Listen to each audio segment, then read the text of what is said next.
जाकिर नगर। यह नगर दक्षिणी दिल्ली में जामिया मिलिया इस्लामिया यूनिवर्सिटी से सटे क्षेत्र में स्थित एक घनी आबादी वाली प्रवासी कॉलोनी है। इसका नाम भारत के तीसरे और पहले मुस्लिम राष्ट्रपति डॉक्टर जाकिर हुसैन के नाम पर रखा गया था। जाकिर नगर ओखला नामक एक बड़े क्षेत्र का हिस्सा है।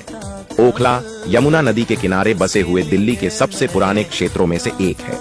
ओखला कितना पुराना है इसका अंदाजा आप सन 1874 में अंग्रेजों द्वारा बनाए गए ओखला बैराज से लगा सकते हैं। जाकिर नगर के निवासी ज्यादातर मिडिल क्लास फैमिली से बिलोंग करते हैं। हिंदुस्तान टाइम्स की एक रिपोर्ट के मुताबिक 70 के दशक के बाद जब दिल्ली के अधिकतर हिस्सों का शहरीकरण हो रहा था, तब लोगों ने देश के अलग अलग हिस्सों से यहाँ आकर बसना शुरू किया।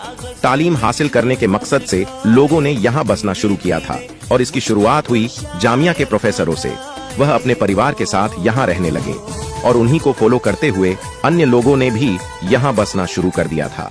वर्तमान में जाकिर नगर अपने लजीज खानों के लिए जाना जाता है। दूर दूर से लोग यहाँ के लजीज खानों का लुत्फ उठाने आते हैं। यहाँ बहुत सी ऐसी दुकानें हैं जो पूरे हिंदुस्तान में मशहूर है और जिन्हें बड़े बड़े न्यूज़पेपर में भी जगह मिली है।